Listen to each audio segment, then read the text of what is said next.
Buenas tardes a todos y bienvenidos, tanto los que están aquí personalmente con nosotros como los que nos están siguiendo a través de la plataforma Zoom. Bienvenidos a nuestro segundo evento de este curso académico 2023-2024, que hemos querido hacer coincidir con el Día Internacional de la Traducción, que, como muchos de ustedes sabrán, es pasado mañana, 30 de septiembre, y que siempre celebramos con la publicación del volumen recopilatorio de nuestro Rincón de Traductores, volumen que hemos sacado, el cuarto volumen lo hemos sacado esta misma mañana, con las traducciones del curso anterior, que publicamos a lo largo del curso anterior de forma digital, y que, como decía, nos sirve todos los años para conmemorar este día tan importante. Pero en esta ocasión tenemos una conmemoración doble, pues tenemos el honor de contar entre nosotros al reconocidísimo traductor y profesor Juan Gabriel López Guix, y pensamos que qué mejor manera que celebrar el Día Internacional de la Traducción con el Premio Nacional de Traducción de España 2022, a quien doy la más calurosa bienvenida, y a este centro del Instituto Cervantes en Harvard University, y las gracias más sinceras por haber aceptado nuestra invitación. Y además viene a hablarnos de un tema fascinante, que son las traducciones de Alicia en el País de las Maravillas en España, tema que él conoce muy bien, pues ha sido de los pocos que se han atrevido con esta obra tan difícil de traducir a cualquier lengua. Y nos la va a presentar además desde una perspectiva muy interesante y muy innovadora. Quiero agradecer al Departamento de Romance Languages and Literatures de Harvard su colaboración en la organización y financiación de este evento. Y sin más, cedo la palabra al catedrático de Literatura Española de dicho departamento y flamante director del observatorio por parte de Harvard, el profesor Daniel Aguirre, que hará la presentación de nuestro invitado, pues lo conoce muy bien y ha seguido su trayectoria profesional desde hace ya mucho tiempo. Así que muchas gracias, Daniel, te cedo la palabra, y muchísimas gracias, Gabriel, por aceptar nuestra invitación, y bienvenido a nuestra casa.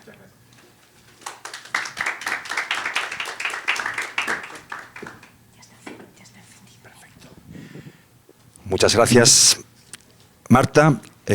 Gracias a todos los asistentes. Querría añadir brevemente al último comentario de Marta que, al menos personalmente para mí, el motivo fundamental para estar aquí es mi faceta más o menos oculta de traductor. Más allá de las labores institucionales, antes de venir aquí, y mientras he estado aquí, esta misma mañana yo ejerzo de traductor. Y además el conocimiento que tengo de la persona y de la obra de Juan Gabriel pasa en gran medida por la labor del traductor. Así que insisto, más allá de las instituciones, quiero subrayar ese aspecto. Es un motivo de profunda satisfacción contar hoy con nosotros en persona, quiero subrayar en persona, luego explicaré por qué, con Juan Gabriel López Guix, traductor excelso, reconocido, y uno podría añadir muchos adjetivos, sobre todo a título personal, en lo que a mí concierne, pero antes de hacer eso quiero hacer un brevísimo resumen de los logros de Juan Gabriel según lo que nos cuenta la red, Internet. Voy a hacer lo que buenamente pueda porque ya solo lo que aparece en Internet de la obra de Juan Gabriel es bastante largo. Voy a intentar resumirlo y luego pasaré a otra faceta de la trayectoria de Juan Gabriel que no aparece en Internet, o al menos no, evidentemente no inmediatamente. Entonces, resumo. Lo que pueden encontrar en Internet: Juan Gabriel López Guix es traductor y profesor en la Facultad de Traducción e Interpretación de la Universidad Autónoma de Barcelona. Traduce del inglés, el francés y el catalán, al menos, para editoriales y prensa. Ha traducido al menos más de un centenar de obras. Al castellano ha vertido obras de Julian Barnes, Douglas Coupland, Arnold Davidson, Ian McEwan, David Leavitt, Edgar Allan Poe, entre muchos otros. Ha prologado y coordinado la traducción colectiva de los cuentos completos de Saki. Estoy resumiendo mucho, insisto. También ha antologado y traducido el volumen Cuentos de la Gran Guerra, con 20 relatos inéditos en castellano sobre la Primera Guerra Mundial. Ha sido encomiado por sus versiones de obras lingüísticamente complejas de, por ejemplo, George Steiner, Tom Wolfe, Xiaolo Guo, entre otros. En ese sentido, evidentemente, es digna de mención su versión de Alicia en el País de las Maravillas, uno de los motivos por los que estamos hoy aquí reunidos. Y del francés también ha traducido obras, entre otros, de Michel de Montaigne, Jean Kelevitz y Camille Logan. Junto con Jacqueline Minet escribió Manual de Traducción, un clásico en los estudios de traducción. Desde su aparición, me corregirás, en el año 97, tiene al menos una docena de reediciones en España, Argentina y México, y esto lo sé de buena tinta porque he hablado con traductores en Argentina, traductores argentinos y con traductores mexicanos en México que me han hablado de este manual. Traduce para el diario La Vanguardia desde el año 88 aproximadamente y ha traducido en colaboración con Jordi Sabal textos, canciones y artículos musicológicos para decenas y decenas de discos, no solo unas pocas decenas, sino muchas decenas de discos. Yo sabía que había que corregir porque esto es... En colaboración no he traducido, lo he traducido yo. Pues me parece muy bien esta acotación porque Internet engaña un poquito y a veces un muchito. Entonces está bien justamente matizar este aspecto. Colabora, importante, codirige 2 revistas digitales, o codirigía, no sé si sigues todavía en estas arduas lides, Saltana y 1611, revistas centradas asimismo en la traducción.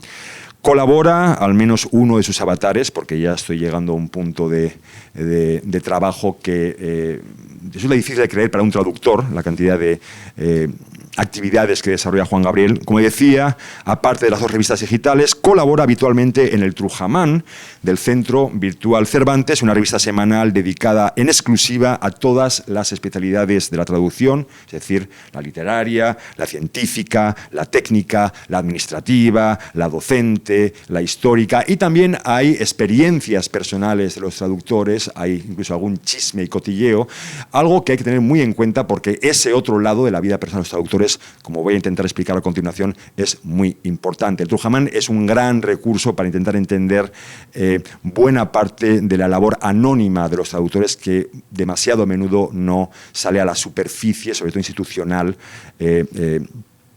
Cuando hablo de instituciones me refiero a la universitaria, pero también a lo que vienen a ser los premios de traducción, que reconocen cierto aspecto de la obra del traductor, pero no entran evidentemente en ese otro lado más personal y privado de los traductores. A ello me voy a referir dentro de muy poquito.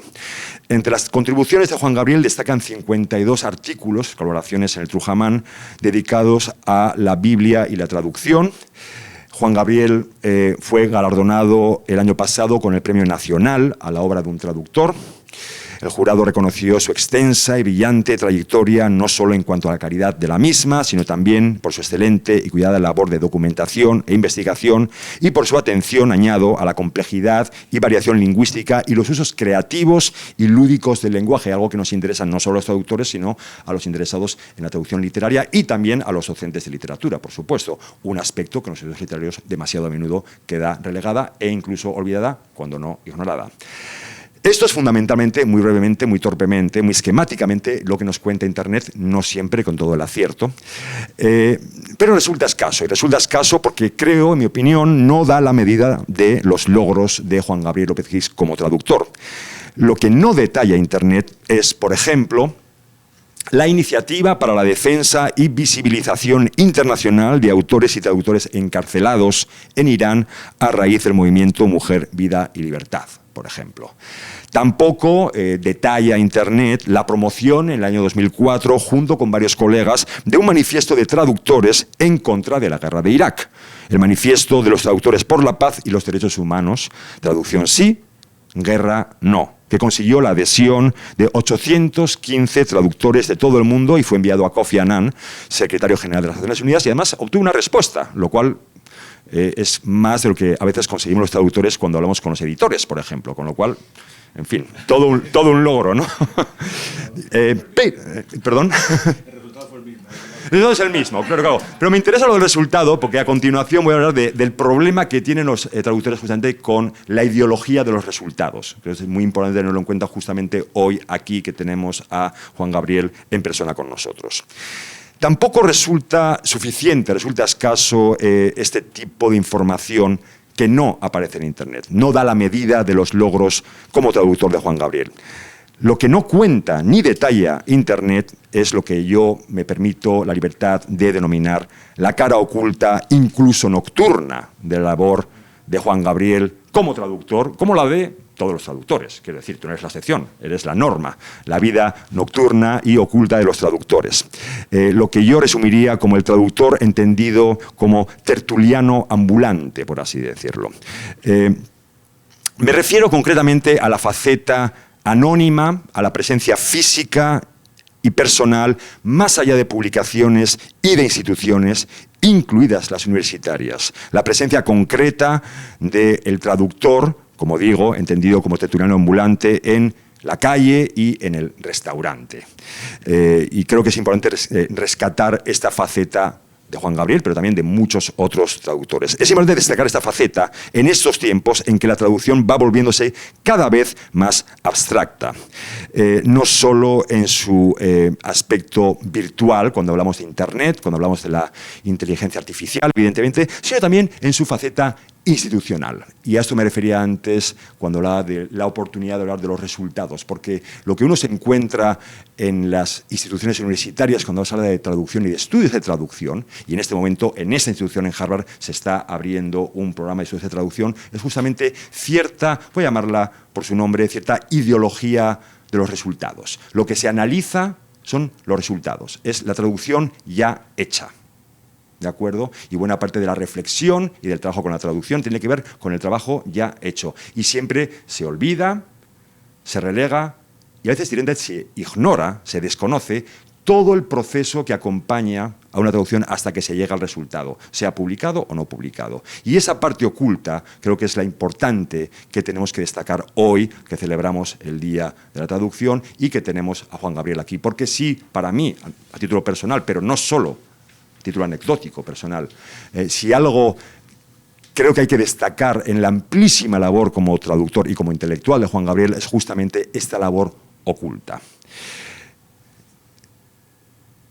La faceta virtual institucional, incluida la universitaria, digo que es abstracta porque relega, olvida e incluso ignora los logros concretos, anónimos, privados de los traductores. Logros que pasan en parte por la enorme capacidad que ha demostrado Juan Gabriel a lo largo de las décadas para relacionarse personalmente no solo con editores, no solo con académicos, lo cual ya es bien complicado, sino también como tertuliano ambulante en el restaurante y en la calle con traductores tanto experimentados como principiantes, que además trabajaban y trabajan en circunstancias profundamente difíciles, precarias, por razones, por ejemplo, políticas de distinto tipo. Estoy hablando, evidentemente, de muchos autores exiliados que llegaron, por ejemplo, a Barcelona en los años 70 y décadas posteriores, y también traductores jóvenes que trataban y siguen tratando de abrirse paso en el mundo editorial en un panorama laboral pavoroso para el traductor, que además coincide, al menos en España, con la apertura de muchas escuelas de traducción.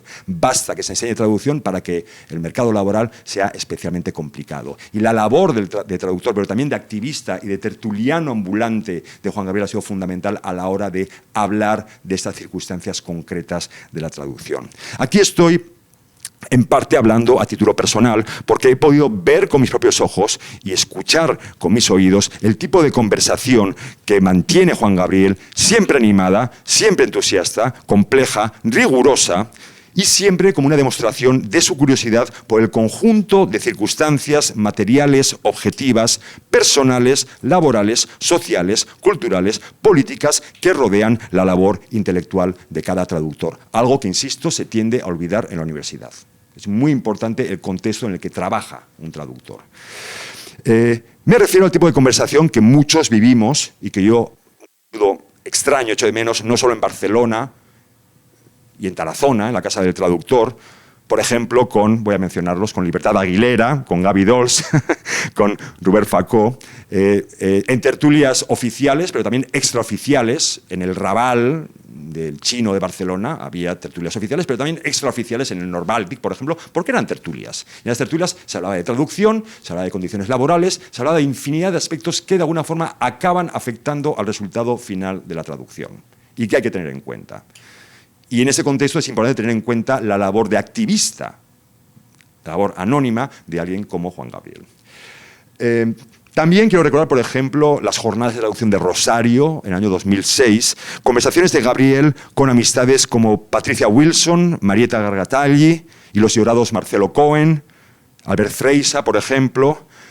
Son conversaciones fundamentales que además han condicionado la labor de la traducción no solo entre los exiliados, sino también los que están en América. Quiero decir, esta es una conversación en gran medida anónima y poco conocida de carácter transatlántico. Creo que es importante recordarlo aquí y ahora en el Cervantes, ¿de acuerdo? Una anécdota final a este respecto, hablando de esta conversación transatlántica. Hace más de 20 años en Barcelona tomé un café con Ricardo Piglia, y Ricardo me dijo que dentro de sus muchos proyectos imposibles estaba la historia de una historia intelectual que rastreara la impronta de los intelectuales, incluidos los traductores sobre todo, de la impronta de los traductores e intelectuales latinoamericanos en la cultura española y sobre todo en el mundo editorial español. Por tanto, estaba hablando de una historia, como digo, oculta, privada, en gran medida anónima, de la cual recientemente hablaba justamente Marcelo Cohen en uno de sus libros, ¿no? Y Ricardo Piglia decía que esta historia es casi imposible de rastrear, en parte porque se ha perdido en restaurantes y en la calle en conversaciones infinitas. Pues quiero acabar con esta anécdota que creo que es importante, no es solo una anécdota, porque considero, también por experiencia personal, que Juan Gabriel sería la persona idónea a la que habría que entrevistar para empezar a plantearse la posibilidad de rastrear esa historia intelectual anónima de los traductores. Aquí lo dejo. Muchas gracias, Juan Gabriel. Te cedo la palabra. Es un placer.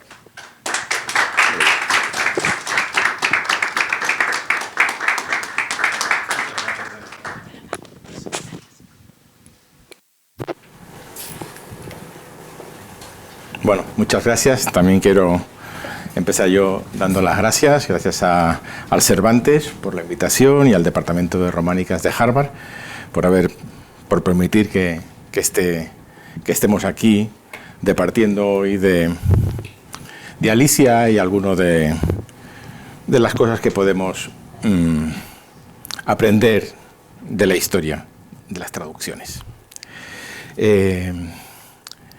Creo que he sabido que Alicia en el País de las Maravillas vio la luz como relato oral contado por quien sería luego Lewis Carroll en un viaje en barca por el Támesis, en los alrededores de Oxford, a sus acompañantes, 3 niñas que eran hijas del decano de Christ Church y 2 adultos, un profesor y la institutriz. Y en el transcurso de ese viaje, de esa excursión, inventó el núcleo de las historias de Alicia. Una de las niñas, Alice Liddell, le pidió luego que pusiera por escrito la historia, y eso hizo Carroll, y un tiempo después le regaló un pequeño cuadernito escrito e ilustrado por él con las aventuras de Alicia. Fue como el segundo nacimiento. Este cuadernito corrió por la casa de los Liddell y lo leyeron diversos niños y adultos y lo animaron a Carroll a que lo publicara en forma de libro. Y eso hizo, le añadió, pasa un poco como con las 1001 noches, que tiene unos relatos y otros son como inventados o añadidos a posteriori por el informante de Mardrus, que le fue añadiendo historias. Y quiero decir que él añadió unas historias que no estaban en este manuscrito y que hoy nos parecen consustanciales a la historia de Alicia, como pasó con las 1001 noches, que la historia de Aladino no estaba recogida inicialmente, sino que fue introducida por el informante, un cristiano maronita.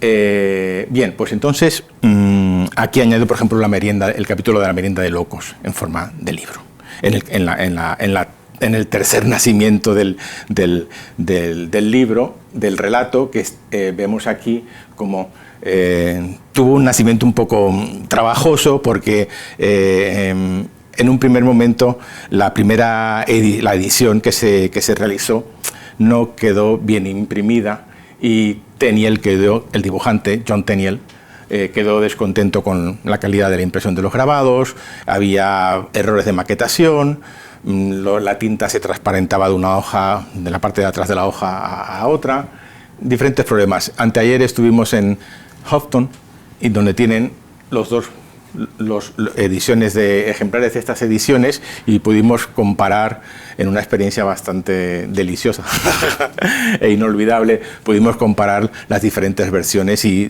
tener una al lado de otra las ediciones. Esa primera edición, como digo, defectuosa, fue retirada. Había empezado ya a encuadernarse y a regalarse a los ejemplares de cortesía, y se decidió que se retiraba. Se pidieron de vuelta los ejemplares, el resto de la tirada se vendió a Estados Unidos, que es la edición que aparece aquí, a un editor Appleton de Nueva York, y se volvió a hacer una primera edición oficial. Es decir, los ejemplares de arriba son 2 ejemplares de esa primera tirada real, la primera edición real, y la de abajo es la primera edición oficial. Todo esto ocurrió en 1865, pero como la segunda edición, que es la primera oficial, se imprimió a final de año, ya se puso fecha del 66, pero la fecha oficial que se considera como fecha de la primera edición es el año 65, ¿no? Y como digo, la biblioteca Houghton tiene aquí ejemplares de estos ejemplares, ¿no? He hablado de 3 nacimientos, pero hay un cuarto nacimiento, y es el que en realidad estamos celebrando aquí. El nacimiento que se produce cuando Alice's Adventures in Wonderland abandona esa burbuja cultural en la que ha sido creada y sale al mundo exterior de las lenguas y las culturas del mundo, y se convierte en Aventura in Wonderland, Aventure d'Alice au Pays des Merveilles, L'Aventure d'Alice en el País de la Meraviglia, que son las 3 primeras ediciones, las 3 primeras traducciones de Alicia al alemán, al francés y al italiano, supervisadas por el propio Carroll, que fue un autor que se preocupó mucho de todo lo relacionado con la obra, de publicitarla, de promocionarla, de controlar las traducciones, de hacer merchandising. Hizo un montón de tonterías, yo qué sé. Era muy inventor, y yo qué sé, yo he visto cajas de galleta con los motivos de Alicia, era como licenciaba su marca, digamos, ¿no?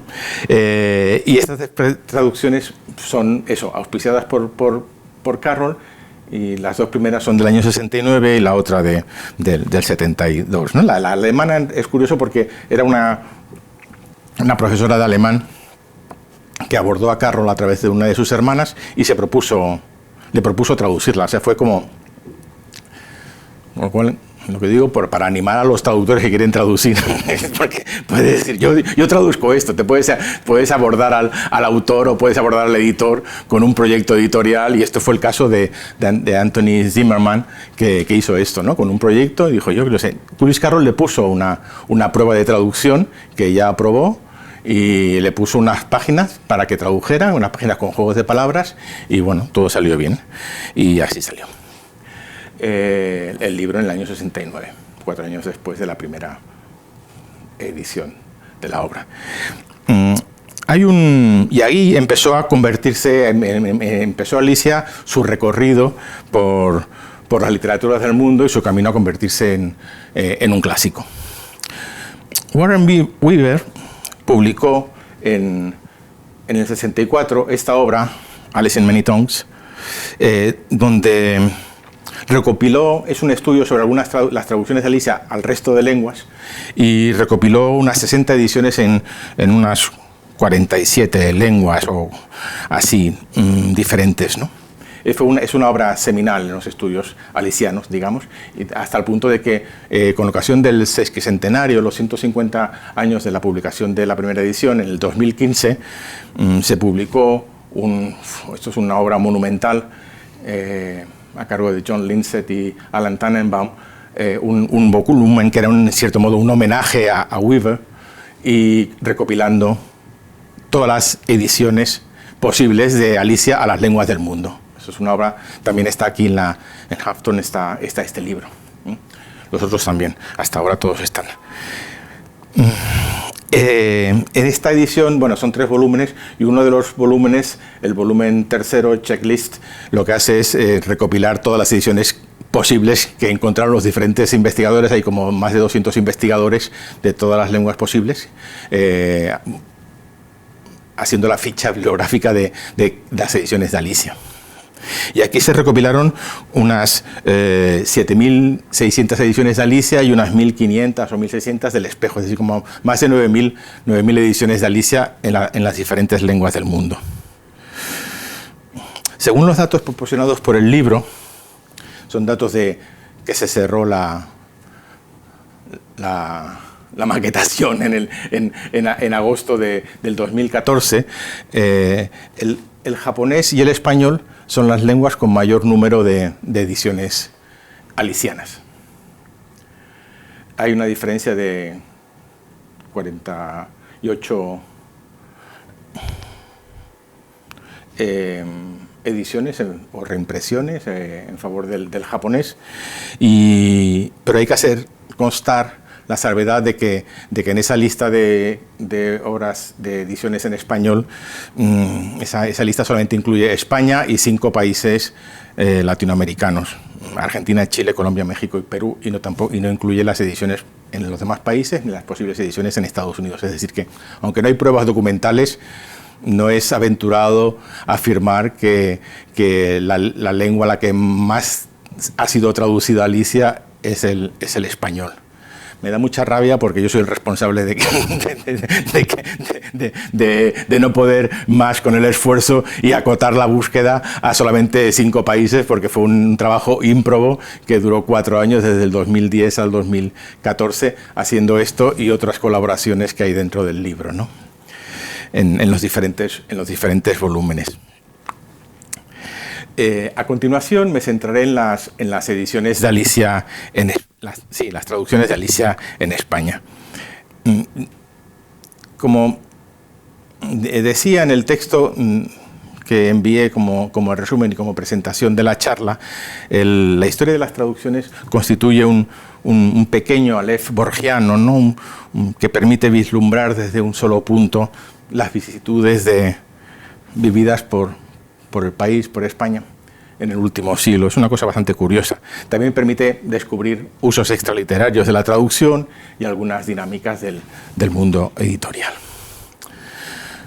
La primera aparición de Alicia en el sistema literario español se produjo en 1914, en un momento que coincide con el nacimiento y la consolidación de un nuevo público lector.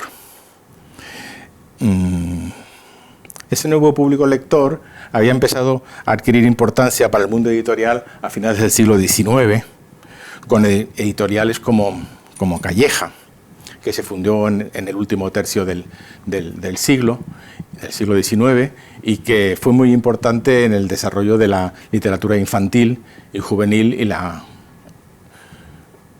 expansión de ese público, ¿no? De hecho, eso ha quedado patente, ha dejado un rastro en nuestra lengua cuando decimos tienes más cuento que Calleja. Fue realmente una presencia muy importante. También aparecen a principios del siglo las primeras revistas dedicadas específicamente a un público infantil o jóvenes lectores. En catalán, Patufet, en el 1904, y después, un tiempo después, pues esta misma revista, Los Muchachos, o un poco después, en el 17, Te Veo, que también, o sea, tanto Patufet como Te Veo, aunque Patufet ya no tanto, se han convertido en nombres lexicalizados, y en catalán ya no dices, ya en el catalán moderno ya no se dice Patufet como Te Veo, pero en castellano seguimos diciendo Te Veo. Es decir, realmente ese momento de consolidación de ese nuevo público, y ahí ese momento es el momento que coincide. Nada más que ocurre eso, pues también entra Alicia con ese nuevo público infantil. El texto de los muchachos es un texto abreviado, se publica en 8 entregas entre finales del 14 y principios del 15, y tiene no se conoce el traductor, y está ilustrado por como se mostraba ya, por Fernando Fernández Mota. Esa misma traducción se publicaría unos años después, en el 22, por la editorial Sucesores de Rivadeneira, una editorial que aún existe, y hay un ejemplar de esta edición también ahí en la biblioteca Hafton. Las ediciones, los dibujos son de Joaquín Santana Bonilla, y es un poco curioso porque las cubiertas se abren, se despliegan y tiene todo de ilustraciones, así un poco de estilo modernista, ¿no? Tras esas ediciones abreviadas aparecieron las primeras versiones íntegras. De modo general, las primeras décadas del siglo XIX fueron una época marcada por... Es un poco esquemático y demasiado esquemático, pero no quiero entrar a desarrollar el asunto, ¿no?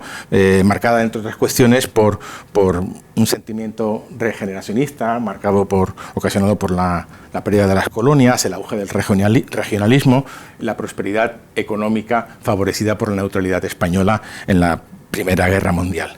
En ese contexto, la burguesía catalana patrocinó y consumió un gran número de proyectos culturales, artísticos, literarios, editoriales.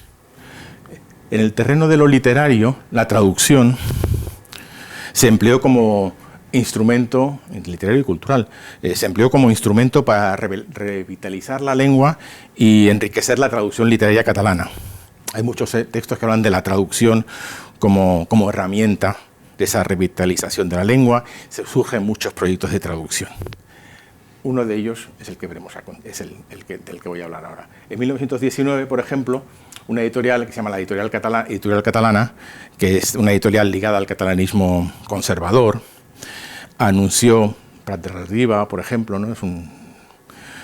Los hombres de la Lliga, anunció en la prensa una traducción de Alicia al catalán. Alicia enterrada a Maravillas, Alicia en el País de las Maravillas, la Tierra de las Maravillas, en traducción del poeta Josep Carné, que es una de las figuras más prestigiosas en ese momento de la literatura catalana. La obra se presentó, lo que es interesante es que la obra se presentó en la publicidad de la editorial como un aporte a la creación de un canon de literatura infantil que contribuyera a la escolarización de los niños en catalán, un proceso que se iniciaba en aquel momento, o parecía que se iba a iniciar en aquel momento. Estamos hablando de finales de la segunda década del 20, ¿no? Por diversas razones, la edición esta no vio la luz, entre otras cosas porque Carné se fue de España, la editorial quebró en el año 24, y vio la luz unos años más tarde en otra editorial que se llama Mentora, que era sucesora de la editorial catalana. Utilizó sus fondos al principio y, como se ve por el nombre, también tenía una voluntad, también estaba ligada a medios catalanistas, y esa voluntad regeneradora, como se aprecia ya por el nombre de la editorial, ¿no? Mentora, ¿no? Esta editorial, con la traducción ya de Carné hecha, y esto lo sabemos porque hay correspondencia que hablan de una traducción que ya está hecha, encargó la traducción al español a un poeta ultraísta, dramaturgo, periodista, traductor, Juan Gutiérrez Gili, y también las ilustraciones a Lola Anglada, que eran... Lola Anglada es prácticamente desconocida fuera de Cataluña, pues la primera ilustradora profesional de España. Y las dos ediciones salieron pues en el año 27 simultáneamente, más o menos. Aquí hay una muestra de los dibujos, hay una adaptación iconográfica de la Alicia al paisaje mediterráneo de la zona cercana a Barcelona, que se llama el Maresma, hay una masía de Pallés, este litoral parece, pues eso, casi Costa Brava, podríamos decir, así grosso modo, con los pinos. Y aquí, pues, la cocina de la duquesa con la butifarra y el botijo abajo. Bien, todo muy gracioso. Es lo mismo que ocurre a nivel textual, ocurre lo mismo. Una naturalización son las convenciones de la época. Sobre todo eso, en el nivel de lo literario, ¿no? Lo normal en aquel momento era traducir naturalizando. Merece la pena destacar aquí el hecho curioso de que esa primera traducción íntegra española de Alicia en España vio la luz, en cierto modo a rebufo, arrastrada por la iniciativa de ese vibrante impulso catalanista. La versión de Carné se editó en el año 30, en vísperas de la proclamación de la Segunda República, que acabó con la monarquía de Alfonso XIII, un Alfonso XIII que había apoyado el golpe de Estado de Primo de Rivera, del que se han cumplido hace 10 días o en el 13, 100 años, y que también fue apoyado por la burguesía catalana, por cierto.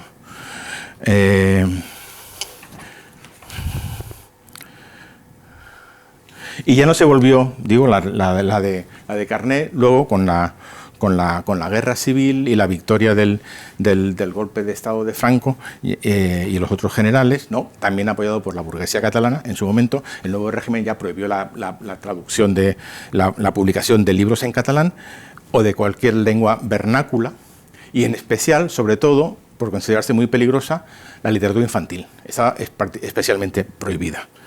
La de Carné, digo, ya no volvería a reeditarse. La castellana de Gutiérrez Gili se reeditó 5 veces más hasta los años 50, hasta el año 52.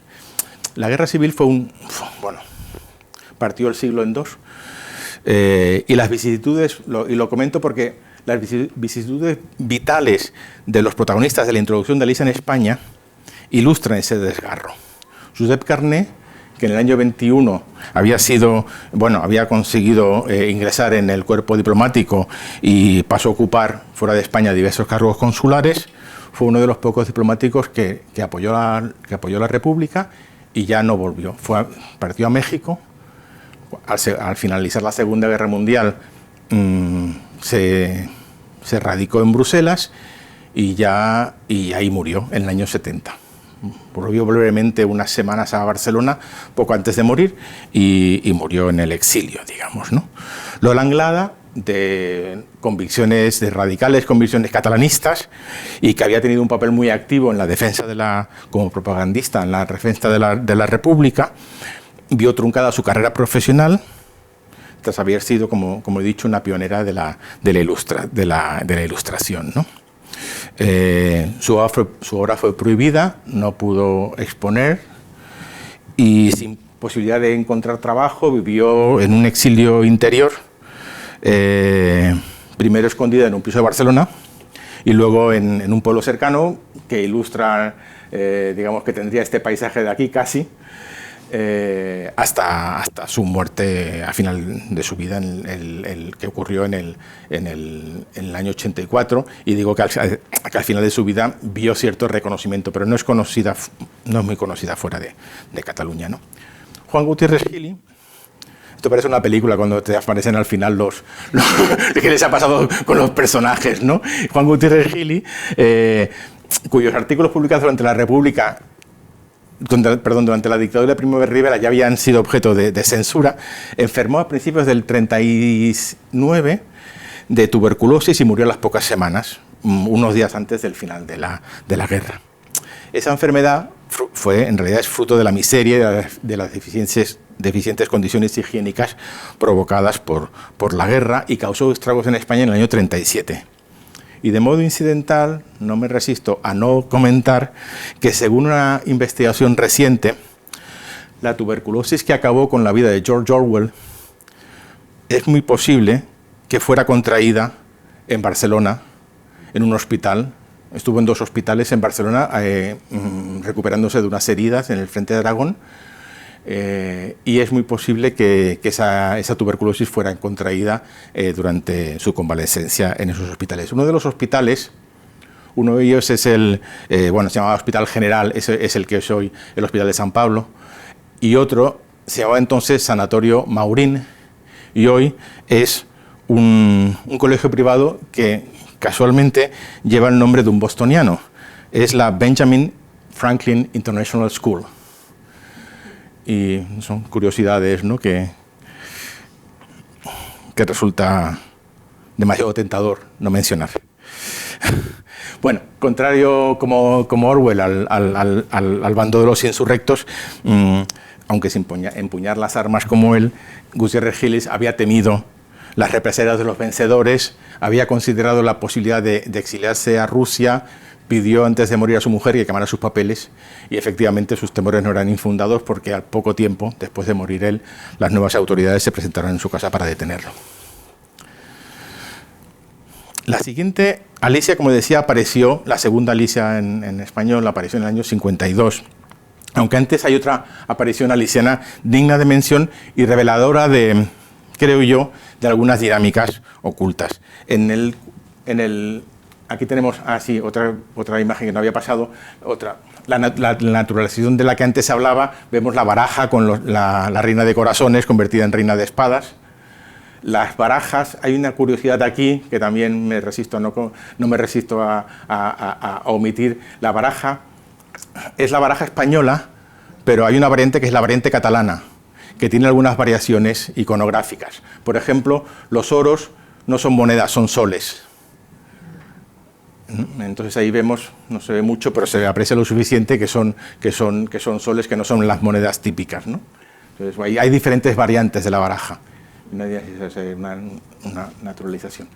Bien, la edición de la que mencionaba, que era esta curiosa, que es otra, no es Alicia, es la segunda parte de Alicia, se publica en el año 44, y creo, y hablaba de esto, de que puede ser reveladora de dinámicas ocultas, porque en el 44, en lo más fragoroso de la Guerra Mundial, con un Londres sometido a un blitz que se llama el Baby Blitz, un blitz más pequeño, y España en plena autarquía, ¿no? Ese periodo de escasez generalizada y aislamiento internacional del país que siguió la final de la Guerra Civil, apareció esta versión en castellano de la segunda parte de Alicia, con ilustraciones de John Tenniel y firmada por M. Manén.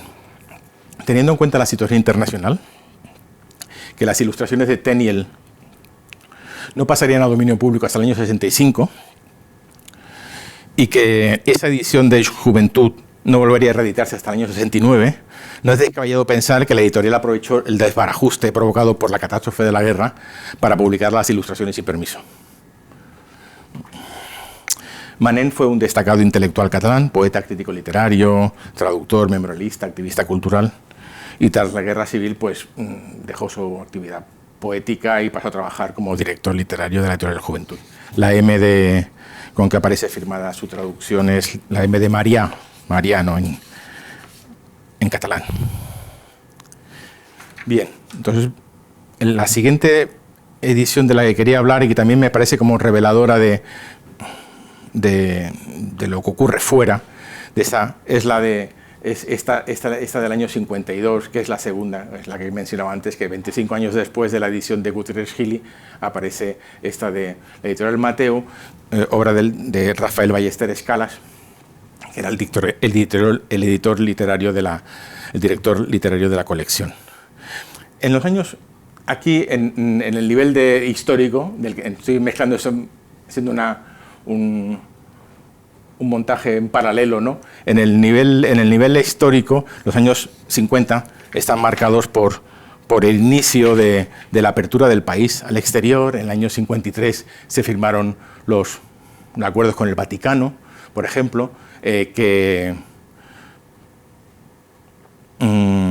daban exenciones fiscales a la Iglesia y le daban también el monopolio del culto y la enseñanza, y también se firmaron los llamados Pactos de Madrid con Estados Unidos, que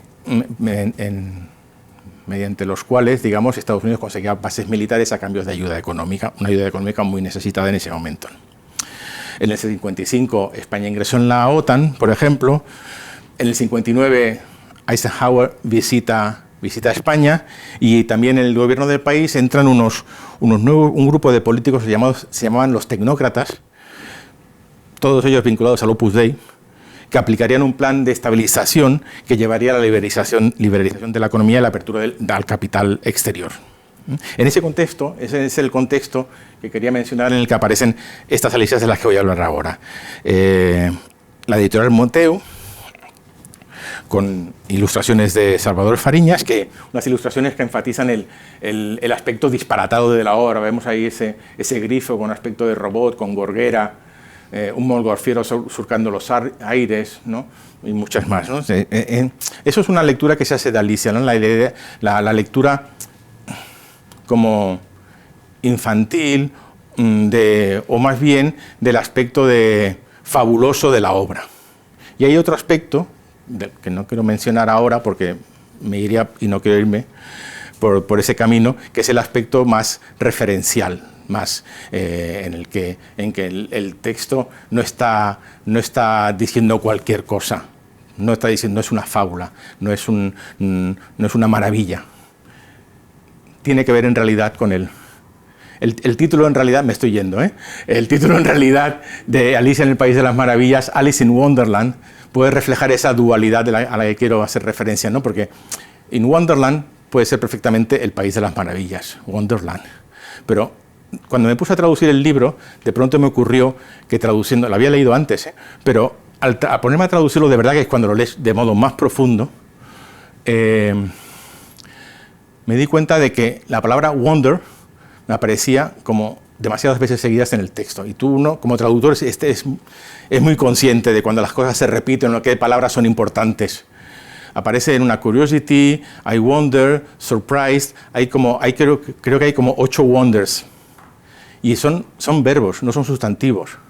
Es decir, en realidad el título de verdad no, un título posible, alternativo, y que es simultáneo, es Alicia en el País del Maravillarse. Entonces, esa dualidad la tenemos también reflejada iconográficamente y también textualmente. Podemos leer Alicia como una maravilla o como un maravillarse. Podemos leer que Alicia, que el lirón está hablando cuando habla del trickle well, que es un pozo de melaza, porque trickle se traduce por melaza, pero hay una acepción de trickle. Y hay una clase de wells, que son trickle wells, que son pozos cuyas aguas se consideran medicinales o curativas. Y cerca de Oxford hay una iglesia que tiene un trickle well. Y hay toda una leyenda, la patrona de Oxford, antes de ser patrona de Oxford, y la historia es que huía de un pretendiente indeseado, y que se refugió en esa iglesia, en ese convento, y que ahí ella dio un golpe en el suelo, creo que es recordar, no sé si es así, pero creo que ella fue la responsable de que apareciera esas aguas curativas en el pozo. Es decir, que el trickle well en realidad puede ser un pozo de melaza o un pozo de aguas curativas, porque las niñas y Carroll eran muy conscientes. Eso ha caído un poco en desuso y los lectores contemporáneos, desde luego, están más allá de esa interpretación, pero si miramos el Oxford, el diccionario, lo encontramos perfectamente, ¿no? Y el trickle well es ese pozo de aguas curativas, y hay un momento en que dice, eso no existe, y dice, claro que existe. Dice, a lo mejor hay uno, claro, hay uno ese, el de Godstow, al lado de Oxford, y que las niñas y Carroll visitaban en sus excursiones por el Támesis cuando iban, ¿no? En sus paseos por ahí. Es decir, que tenemos esas dos lecturas, la fabulosa superficial y la que se fija en que debajo de esa superficie maravillosa por ejemplo, hay bromas sobre las controversias matemáticas de la época, en el capítulo de la oruga, por ejemplo. Y entonces, bueno, siempre tenemos esa dualidad. Todas estas ediciones que estamos viendo ahora solamente leen la parte fabulosa. Y claro, la traducción es una interpretación. Entonces tú lo interpretas de ese modo y estás fijando la lectura para el que viene después y lo van a leer como un cuento de fábulas, de fantasía, fantasioso. No me quería ir por ahí y veo que me he ido, así que vuelvo otra vez, abandono ese camino y vuelvo a la vera vía, porque si no me pierdo. Bien, sí, quería también comentar que esta traducción tuvo una influencia muy importante y luego lo veré. La edición esta es contemporánea de la película de Walt Disney, que se estrena internacionalmente en el año 51, en España llegará un poquito más tarde, y podemos ver en ese auge, aquí tenemos otra de la misma editorial, publicaron también una pequeña edición, una adaptación infantil con las imágenes sacadas de la película. Podemos ver, ahí se produce en esos años, a partir de ahí, un auge aliciano. Y podemos verlo como un correlato, como un símbolo, en cierto modo, de esa nueva etapa en que entra España, con la rehabilitación internacional de Franco y el fin del ostracismo, y la película refleja quizás eso, ¿no? Que por fin se abre uno al exterior, y tuvo una importancia muy grande en las ediciones posteriores, como también la tuvo la traducción de Ballester. Muchas de las ediciones que van a venir a continuación presentan, por ejemplo, las dos Alicias, El espejo y El País de las Maravillas, bajo el título único de Alicia en el País de las Maravillas, como la película de Walt Disney y como la película de Tim Burton también, que funden las dos y solamente hay una. Hay un título unitario, ¿no? La cubierta muchas veces la cubierta de las ediciones de las diferentes ediciones va a estar muy marcada influenciada por la iconografía de Disney, aunque el resto de ilustraciones no lo esté. Como por ejemplo aquí, vemos aquí la Alicia en el bote, en el charco de lágrimas, en el estanque de lágrimas, que esto está inspirado directamente en la película de Disney, pero las imágenes no tienen nada que ver con el universo disneyano, ¿no? Tenemos aquí el pato Donald con sombrero cordobés, prácticamente, y también hay otro hecho así como curioso, y es que aquí, en otro de los usos de la traducción, sobre la traducción infantil, en este caso, como aquí tenemos una exhortación a la oración. No se desaprovecha la ocasión para lanzar un mensaje moral, ¿no? Dice, bueno, aquí Alicia se despierta por la mañana, ha dormido mucho porque está camino del baño, ¿no? Tiene un cepillo en la mano y una toalla, y la hermana dice, ¿qué ha pasado? Que has dormido mucho rato, querida hermana. Anda, vístete, reza y vete al comedor que te vas a quedar sin almuerzo. O sea, almuerzo en el sentido de desayuno. Vístete y reza. Aprovechamos aquí para lanzar ese mensaje edificante. Bien, en la década siguiente, en la década de los 60, como consecuencia de ese final del aislamiento y los cambios en el gobierno, la economía empezó a mejorar, se levantó la rígida prohibición sobre la literatura infantil en lenguas que no fueran el castellano, y también empieza a relajarse la censura. En el año 66 se promulga la ley de prensa, que eliminó la censura previa, lo cual no era tan formidable como puede parecer a primera vista, porque ahí entonces los editores corrían el riesgo de hacer el gasto de publicar un libro, y una vez el libro ya hecho y todos los gastos también hechos, pues la censura seguía existiendo y te podía obligar a retirar toda la edición, ¿no? Con lo cual, en cierto modo, pues corría el riesgo, seguía estando y con consecuencias económicas importantes. Surgieron en esos años entonces, con esa relajación de la censura, en cierto modo, unas ediciones. Esta es la edición que mencionaba antes de Bruguera, del año 56, con la portada disneyana y el interior nada disneyano, ¿no? Esta de Bruguera va a ser también muy importante, luego lo voy a comentar. Al final de la década en la década de 60, como os decía, con estos nuevos aires aperturistas, empiezan a aparecer, pues eso, esas versiones, adaptaciones en otras lenguas, en este caso en un semanario infantil en catalán, realizado bajo el amparo de círculos nacionalistas católicos, y bajo el amparo de la Iglesia Católica, y empiezan a surgir iniciativas que intentan suplir la ausencia de una enseñanza en catalán y facilitar un instrumento de lectura infantil en esa lengua. Son, como digo, iniciativas ligadas al catalanismo, que intentan aunar catalanismo y espiritualidad, o nacionalismo periférico y espiritualidad, porque no solamente va a ser catalán. Como es el caso de esta revista infantil con imágenes de... Vemos de nuevo la influencia de Disney aquí, con imágenes de texto y imagen de Albert Rouet. En el año 68 aparece la primera edición en euskera, en vasco, publicada por Imanol Berriatúa, que es un franciscano y un personaje interesante. La editorial es la editorial La Enciclopedia Vasca, que se dedicó a publicar obras relacionadas con la cultura vasca, y es una traducción de una adaptación con los dibujos y el texto, de una adaptación italiana. Y este hombre, Berriatúa, fue como decía, un franciscano, pasó la guerra fuera, sus autoridades lo mandaron fuera de España durante la guerra porque junto con otros frailes, porque era demasiado peligroso para ellos estar en España, se habrían creado problemas, y cuando volvió, pues retomó sus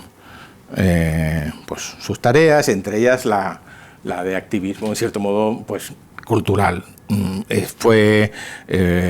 Fundó una revista literaria muy importante, regresó a España en el año 50, era miembro de la Real Academia de la Lengua Vasca, y una cosa curiosa es que su interés por los métodos israelíes para el aprendizaje de idiomas lo llevaron a crear un método de aprendizaje de euskera, ¿no? de vasco. En el año 68 también tradujo para lo mismo, en estas ediciones, Pinocho, La Cenicienta, Blancanieves, El gato con botas, La Bella Durmiente, Patito Feo. Vemos el interés por ese canon de literatura infantil. También ese año, pues, la Abadía de Montserrat, que es una de las editoriales más antiguas en activo, ¿no? del mundo, en realidad,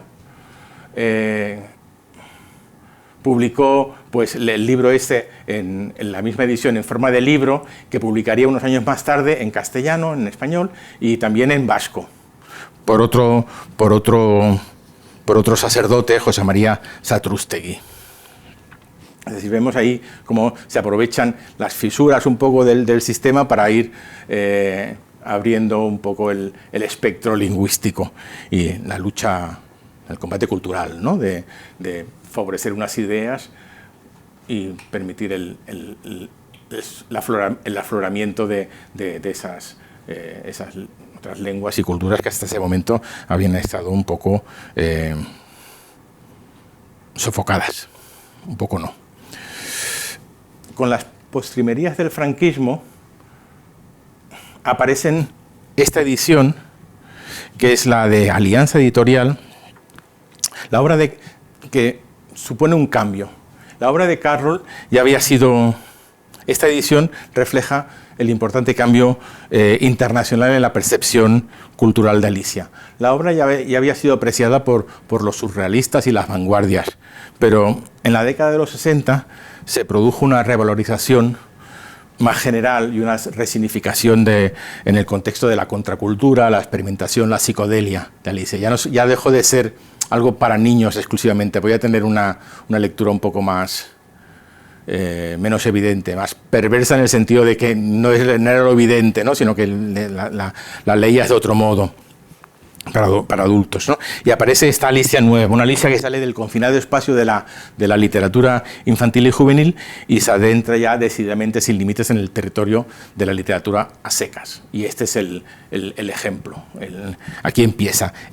Por supuesto, siguen publicándose ediciones, adaptaciones infantiles, pero aparece esa nueva rama, que es ediciones que pueden ser, muchas veces depende de la editorial y de elementos paratextuales, depende de la cubierta, de la colección en la que estás, pero son ediciones que pueden ser leídas tanto por un público adulto, no van específicamente dirigidas a un público infantil, en el sentido de que no son adaptaciones, no tienen ni reducciones, ni ampliaciones arbitrarias, ni son adaptaciones. Es una versión íntegra, seria, con notas, que las notas no están dirigidas a no es lo típico de un libro infantil, ¿no? El texto está tratado con absoluto respeto y esta es la primera de estas ediciones.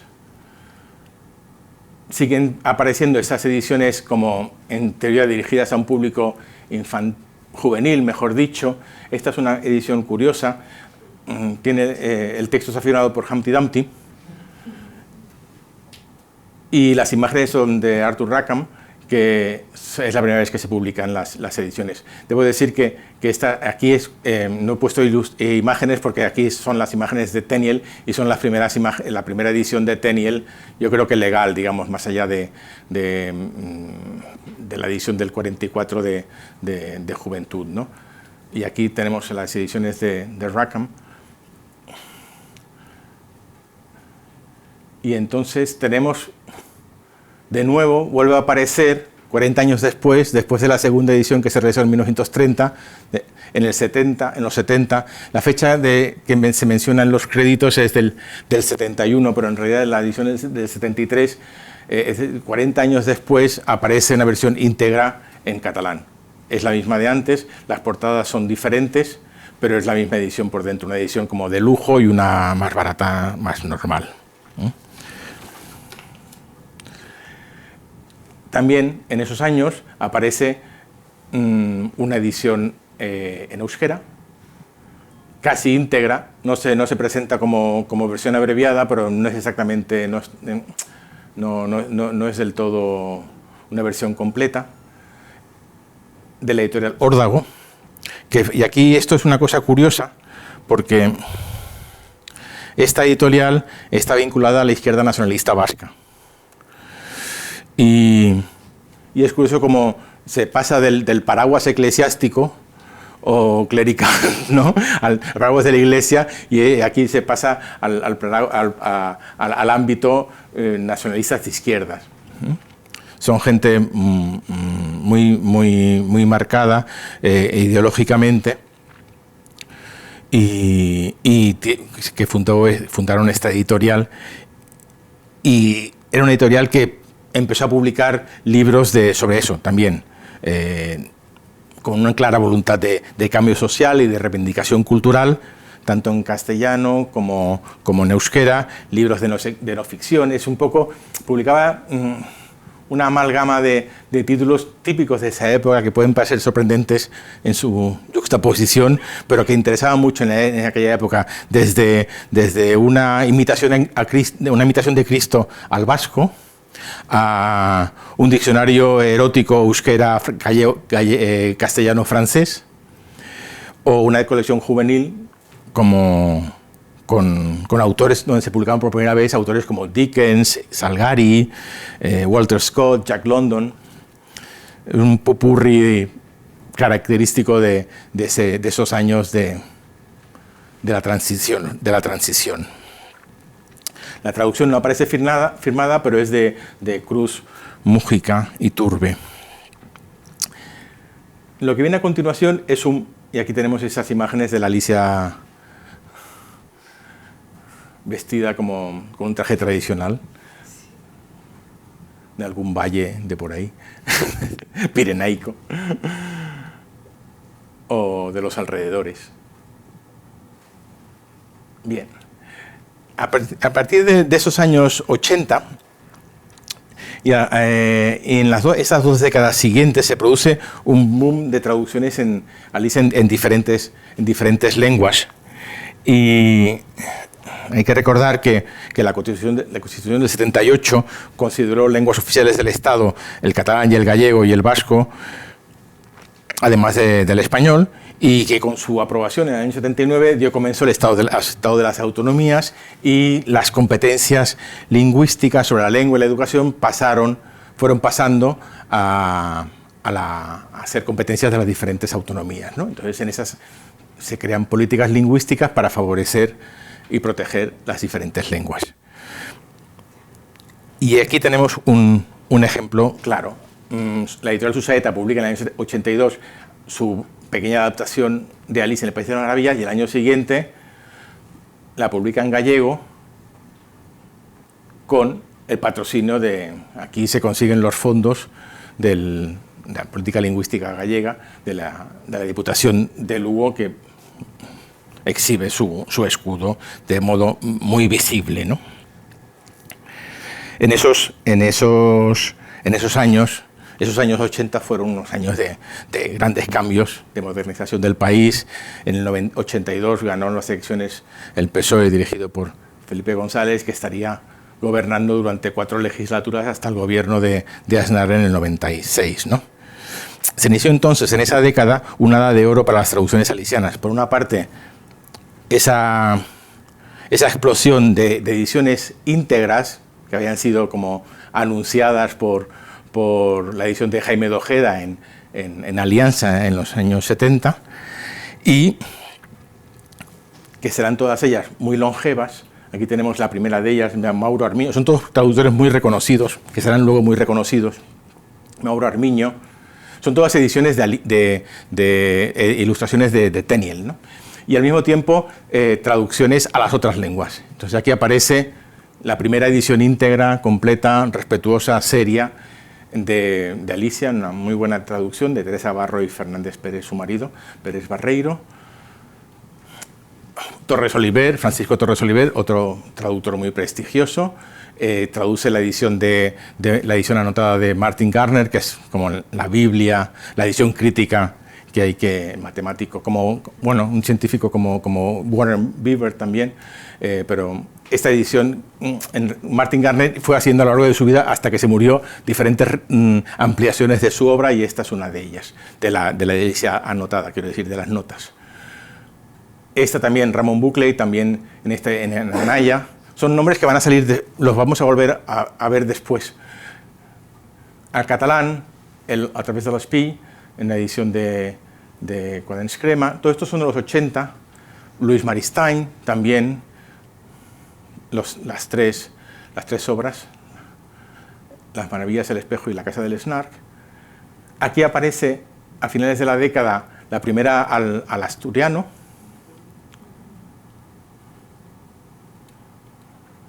Y aquí la primera íntegra al euskera, obra de Manu López Gasseni, que publica al año siguiente la versión del espejo. Aquí seguimos la segunda catalana, después de la de Carné, hecha por Víctor Contant. Todo esto son ediciones que tienen las ilustraciones de Tenniel. La segunda parte de Alicia al gallego, del mismo traductor, Gilberto Llano Caelles. La primera al aragonés, la primera parte de Alicia al aragonés, también sale, ¿no? Estamos todavía ahí, vemos un poco como el estado de las autonomías está haciendo su función, y hay políticas lingüísticas que parece que puede haber un público para esas lenguas. Aquí está la tercera al catalán, de Alicia en el País de las Maravillas. No dejan de salir ediciones, aunque haya otras, no, siempre se están retraduciendo. Esta edición tuvo muchos errores en esa. Es un traductor reconocido, prestigioso, es traductor de Shakespeare, como el traductor de la edición gallega, el marido de Teresa Barro, también es un traductor de Shakespeare. En esa traducción gallega, el Fernando, esta de aquí, esta de aquí, Fernando Pérez Barreiro. En estas de aquí, lo que hace Fernando Pérez Barreiro son los poemas. Él es un traductor de Shakespeare al gallego. Aquí es curioso como hay varios traductores de Shakespeare por en medio. Traducen la Alicia y Shakespeare. Esta traducción de ella tuvo muchos errores en la primera edición, y luego salió una versión revisada. Aquí vuelve a aparecer otra vez Mauro Armiño en otra edición, a final de la década, y entonces con ese cambio de década, de milenio, de siglo y de milenio, empiezan a aparecer se abre otra vía nueva dentro de las ediciones de Alicia, que es las Alicias. Hemos tenido como 2 décadas de esplendor tenieliano, de Tenniel, y ahora empieza el no Tenniel, ¿no? Y aquí las editoriales ven un nicho en las ediciones, muchas veces muy cuidadas, con ilustraciones hechas por dibujantes reconocidos, y realmente pues esta es una preciosidad de edición. Es la edición de Humpty Dumpty, que en esta edición no se saltaban los juegos de palabras difíciles y los poemas, y aquí como que ya eso se rescata, se arregla la traducción y aparece esta edición con estos dibujos que son, pues eso, muy simpáticos. Esta versión es mía, y aquí fue la primera vez que lo publiqué. También es prototípico de esa dinámica de la que estoy hablando, porque esta edición me la encargaron porque lo que querían era publicar este libro, que este libro es una recopilación, es una antología de la iconografía aliciana en 50 años, entre final del 19 y principio del 20. Y lo que querían era publicar este libro y necesitaban las letras, y entonces fue cuando me encargaron a mí esa traducción. Pero lo que quiero decir es que aquí lo que importa en realidad es la parte visual, ¿no? Y esa es la parte a la que se va a dar importancia a partir de ahora. Se siguen publicando, aquí vemos también Robert Ingpen, este también va a salir, la traductora esta aparece ahora, pero este ilustrador va a volver a aparecer más adelante, en el 2009. A partir del 2010, esta dinámica se ve acelerada porque sale la película de Tim Burton en el 10, y luego también en el 2015 se produce lo que he mencionado antes de las celebraciones del 150 aniversario. Y también hay un boom editorial de ediciones alicianas, muchas veces intentando sacar partido del aspecto novedoso de lo visual. Este es el Ingpen. El texto de Humpty Dumpty es reaprovechado aquí otra vez, en nórdica, con estas otras ilustraciones. También sigue habiendo pues eso, cosas así como el cómic de Aliénor Benoist y Pedro Riera. Esta otra edición se vuelve a encargar, de Teresa Barba y Andrés Barba, con imágenes de Peter Cooper, que supongo que se quiso eso, en el 2010, aprovechar el auge aliciano, digamos, que había entonces con la película. Estas son las ilustraciones de Cooper. Algo típico de los ilustradores es la tentación de realizar chistes gráficos, digamos. Aquí estamos viendo a Stalin y Trotsky peleándose. Esta es Margaret Thatcher. Muchas veces aparecen chistes así en las ilustraciones. Ingpen, otra vez aquí, en una traducción al catalán de Francesc Parcerisas, otro poeta muy reconocido, contemporáneo, profesor también en la facultad ahora jubilado, en la facultad de traducción donde yo di clases. Aquí son las ilustraciones de antes, o el mismo estilo de antes. Y aquí otra ilustración que también otra edición que también tiene el atractivo de estas ilustraciones de una dibujante, una ilustradora que lleva muchos años muerta, pero las ilustraciones se descubrieron, no se habían utilizado hasta no sé, no recuerdo muy bien si fueron los años 90 o los años al principio de los 2000, se redescubrieron estas ilustraciones y no se habían utilizado nunca. Es una dibujante anglo-polaca, Franziska Emerson, que tiene cosas así, digamos. Y la edición es de un traductor exiliado, Andy Ehrenhaus, un traductor bonaerense radicado en Barcelona. Aquí tenemos ese tipo una muestra de las ilustraciones. El león y el unicornio, la pelea de uno de los capítulos. Otra vez Ingpen, en otra editorial de Blumen, hay una especie de saturación editorial. Las editoriales una y otra vez van Aquí, con la ocasión del 150 aniversario, Pamiela, la editorial Pamiela, vuelve a publicar una edición muy cuidada, muy bonita, el texto de Manu López, con las ilustraciones de Teniel. Aquí aparece otra vez en el 15 una nueva edición gallega de Xavier Queipo, con estas ilustraciones. A veces las ilustraciones son un poco desconcertantes, para mi gusto. Las comparto para compartir la perplejidad. Y por supuesto siguen apareciendo de vez en cuando Teniels, ¿no? Como este caso, una traducción al valenciano, al catalán, hecha en Valencia, en Bromera. Y de nuevo, aquí podemos ver un poco al mismo tiempo esa exacerbación de la edición, digamos, aliciana. Vemos también un poco el proceso de concentración editorial. Son dos editoriales del mismo grupo editorial que compran los derechos y que publican lo mismo en diferentes lenguas. En este caso son traducciones antiguas, la de Salvador Uliva, que ya hemos visto antes, la de Ramón Bule también, y se publican igual, solamente que una editorial del grupo en catalán y otra editorial en castellano, ¿no? En español. Aquí lo mismo, dos editoriales, la de Planeta no tiene nombre, y Salvador Uliva otra vez en catalán, con unas imágenes de esta dibujante, Julia Cerdà. Y se van Teniel de nuevo, pero aquí es una característica que había comentado antes, que muchas veces se hace mucho hincapié en que si es un texto infantil o no es un texto infantil, a las editoriales les da lo mismo. Les pones una portada y es texto adulto, y les pones otra portada o lo metes en una colección y es texto infantil, digamos, ¿no? El texto es exactamente igual, que muchas veces hay un poco una confusión sobre cuando se habla de literatura infantil y...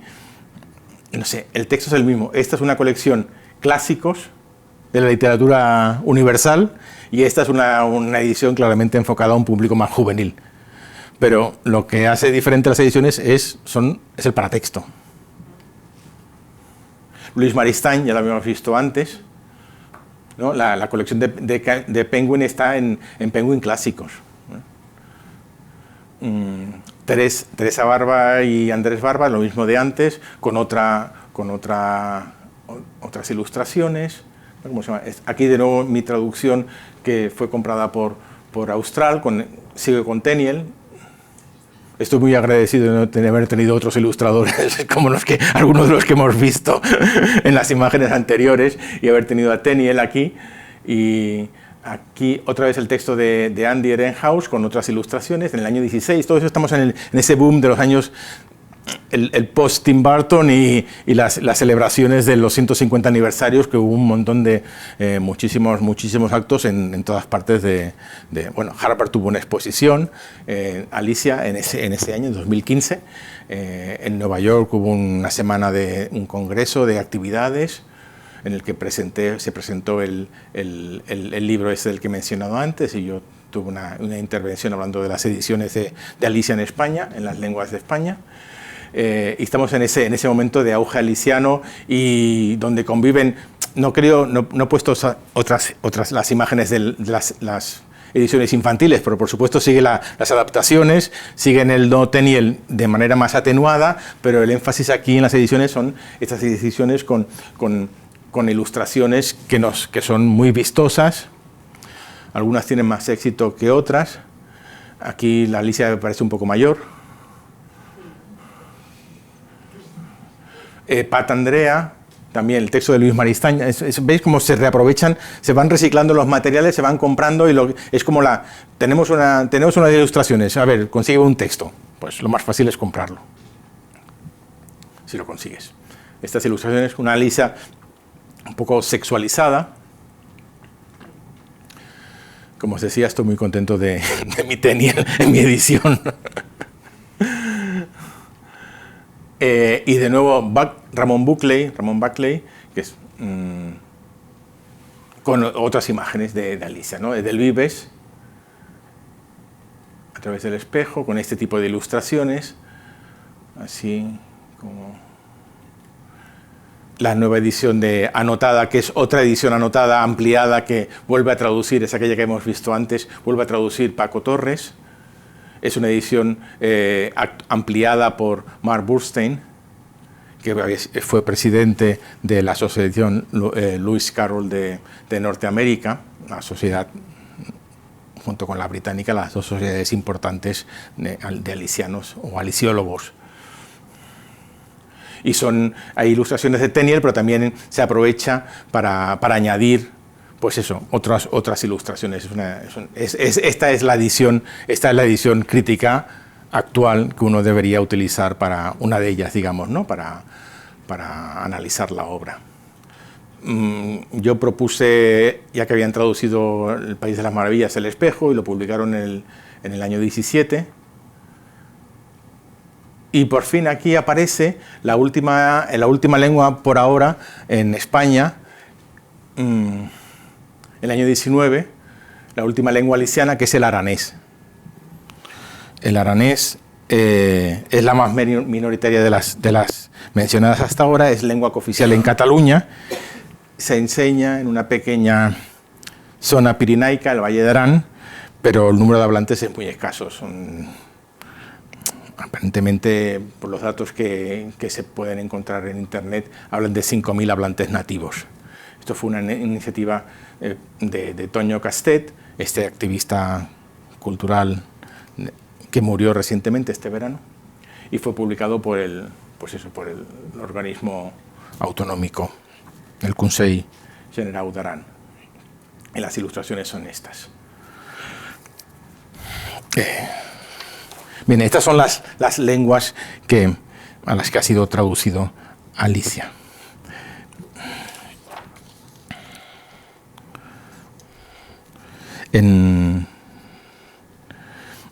Se puede ver un poco en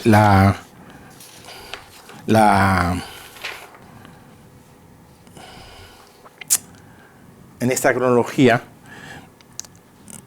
Se puede ver reflejada como en un espejo los avatares políticos lo he dicho muy sucintamente todo, ¿no? Quizás demasiado rápido, pero creo que se puede entrever esos avatares políticos de la España del último siglo. Muestra también la vitalidad de los diferentes ecosistemas culturales, literarios y editoriales, y además de la primacía del español, es posible apreciar también el nivel de fortaleza y de resiliencia de las diferentes lenguas. La resistencia, por ejemplo, en diferentes grados de los sistemas literarios de las llamadas de Cataluña, el País Vasco, Galicia, las llamadas comunidades históricas. Hemos podido ver también ese silencio ejemplificado encarnado en la traducción de Carné, que pasa de publicarse en el año 30 hasta no publicarse, ¿no? No hay una versión íntegra de la Alicia en catalán hasta los años 70, ese silencio de 40 años. En los años 60 se aprovecha esa relajación de la censura con esas nuevas ediciones, esas adaptaciones realizadas al amparo de la Iglesia, de medios eclesiásticos, como va sumando poco a poco la Alicia a la cabeza en catalán, en euskera, como en los años 80, con esos nuevos aires políticos y el estado de las autonomías, pues aparecen las versiones íntegras, por ejemplo, en gallego. Y también se puede ver, por ejemplo, que en el caso del aragonés no hay una... En el caso del asturiano también, esas ediciones no han sido reeditadas. Existen Las Maravillas y El Espejo, pero ahí no han sido reeditadas. En el caso del aragonés, la debilidad es aún más patente porque no existe ni siquiera segunda parte de Alicia, no existe espejo, ¿no? Vemos ahí como el diferente peso y de las diferentes de los diferentes ecosistemas culturales, ¿no? El aranés es la última que accede a la categoría de aliciana, y todo esto creo que podemos ver en este recorrido por las ediciones de Alicia. Para terminar, me gustaría hacer una pequeña mención a lo que nos muestra Alicia en relación con algunas manipulaciones y usos literarios, de lo literario. Bueno, aquí todavía tenemos más reutilizaciones de Alicia, ediciones, algunas de ellas como Buckley ya lo hemos visto aquí. Está el mismo grupo editorial, publica las ilustraciones de Alicia en los 3 idiomas. Aquí, pues, esta es otra edición que vendí. Está hecha a cargo del estudio que se encargó de crear el universo gráfico de Harry Potter, Mina Lima. Las ilustraciones son así. Es un libro con desplegables, ¿no? Las manos y las piernas se alargan, por ejemplo, tiene ese tipo de gadgets interactivos. Bueno, y esto también, otra vez Buckley, con más ilustraciones. Es el invento de un libro carrusel. Y bien, todo esto. Y aquí, justamente una semana antes, apareció una versión en EPUB con otras imágenes. Así, bien. Entonces, quería hablar de otros usos de lo literario y aquí hay un caso curioso de manipulación literaria en la que un traductor se inventó todo un capítulo de Alicia. Se trata de una iniciativa que, a diferencia de las anteriores, está realizada simplemente con fines lúdicos. El capítulo inventado narra el encuentro de Alicia con un caballo perfecto, que estudió en Eton y que relincha perfectamente en inglés. Se trata de una perfecta amalgama de elementos alicianos, hablan, bueno, de diferentes temas que están en la obra, y el episodio gira en torno a la importancia de la educación. El capítulo se hablan de las asignaturas, ¿no? Y aquí, por ejemplo, vemos que el caballo le dice que una de las asignaturas, como en el capítulo de la tortuga y el grifo que hablan de la escuela, y una de las asignaturas que estudiaron era fonética superior en la escuela. Entonces le pregunta qué es fonética superior. Y entonces el caballo le explica. Es la ciencia relacionada con las palabras queso, chidwick, kid, skin, que son las palabras que más cuesta pronunciar a un caballo. Aquí la cosa curiosa es que esta introducción inventada, en realidad lo que está haciendo es que presenta ese capítulo falso como si fuera una traducción. Porque si pones cheese, al poner queso, con unos conocimientos mínimos del inglés, ves debajo del cheese. Y el cheese y el chidwick y el kids y el kin, y ves el par entre esas dos palabras con esos sonidos oclusivos y africados, ¿no? Es decir, aquí hay una cosa curiosa que utiliza, realizando en cierto modo el rizo de la simulación, utiliza el texto para presentarse falsamente como una traducción. Y aquí nos puede venir a la cabeza esa tradición augusta de tradición literaria augusta, ¿no? de los usos literarios de la traducción, como en el caso del Quijote, que se presenta como si fuera una traducción. Lo que pasa es que lo que hace Cervantes es inventarse a un autor ficticio, y lo que hace Ballester Escalas es que se erige él mismo en traductor ficticio, ¿no? Esto es falso. Pero al lector va a tener la idea de que esto es una traducción y que forma parte, ¿no? Típico, el traductor ha hecho lo que ha podido y ahí ya está, ¿no? Y bien, esto es una cosa curiosa. También otra de las asignaturas es la música afónica. Y es pues eso, el caballo empieza a hacer un concierto de música afónica donde el compás es lo más importante, el ritmo y el compás, ¿no? Y aquí también una cosa curiosa es que hay un momento en el espejo, en que Alicia está en el tren y oye una voz muy ronca y que dice cambio de máquinas, y dice it sounds like a horse, y la voz es muy ronca, y dice you might make a joke on that about a horse and horse.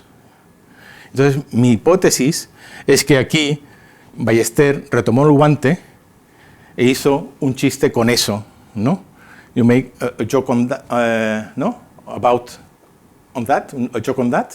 Hizo un chiste sobre eso. Hizo el chiste del caballo, horse, que canta horse, y afónico. Y entonces creo que ahí es un otro elemento así muy curioso de esta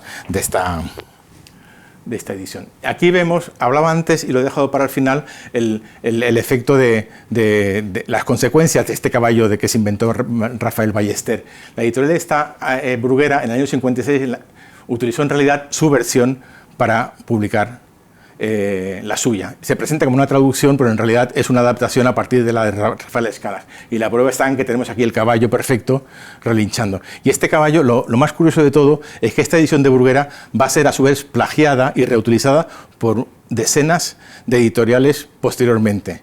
Y yo he recopilado un centenar de ediciones y reediciones de Alicia con el caballo, tanto en español como en otros idiomas, ¿no? Es decir, que realmente fue muy curioso y muy importante. Aquí, bueno, la estadística por años de ediciones del caballo y también aquí diferentes ediciones del caballo con lo que antes mencionaba, ¿no? El texto es exactamente el mismo y por la portada tú dirías que una es una infantil, otra es una juvenil, la otra es de clásicos, es de Bogotá, la tercera, ¿no? Y aquí está, no sé si aquí no sale. Bueno, esta es la última. Creo que ya está. Aquí hay una galería de imágenes de ediciones, así que dura un minuto, pero creo que nos va a salir aquí y ya está. Creo que con esto ya acabo, porque creo que me he alargado demasiado con mis divagaciones. Sí, ya está, termino aquí.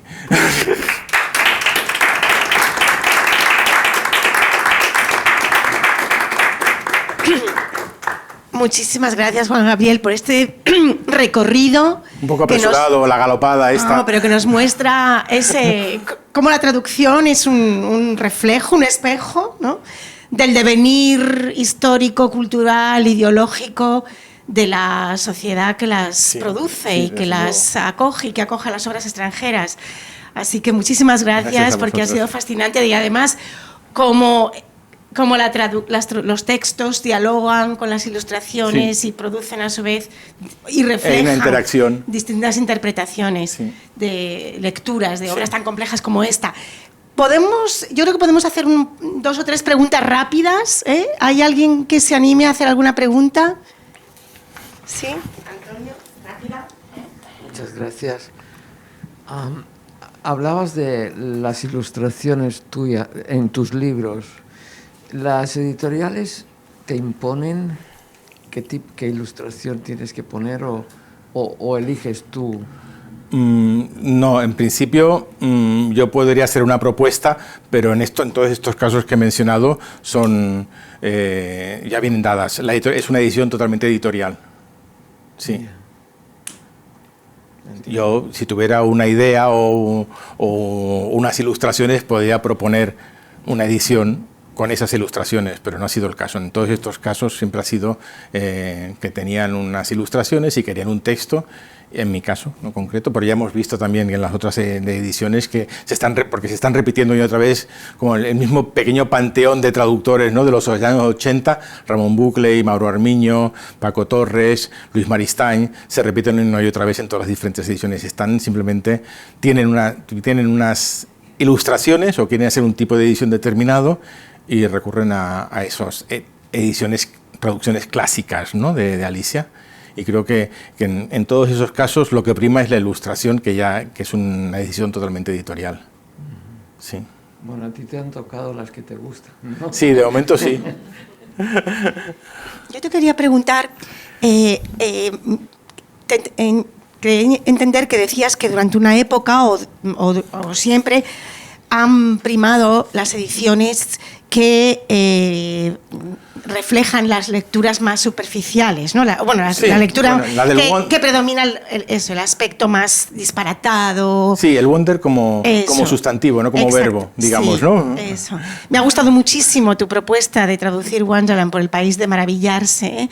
Mi pregunta es, si crees que primen esas lecturas... Se puede mejorar, date cuenta. Que primen esas lecturas más fabulosas, más disparatadas que aquellas en las que prevalece el aspecto referencial, si se puede deber precisamente a la dificultad de traducir el texto por tanto juego lingüístico, tanto juego con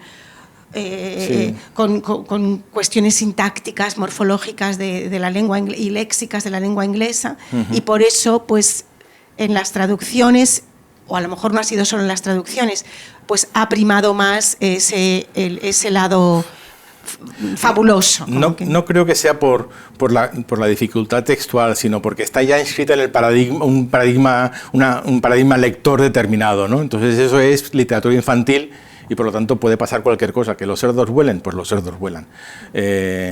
Cualquier cosa puede ocurrir porque es fábula, es maravilla.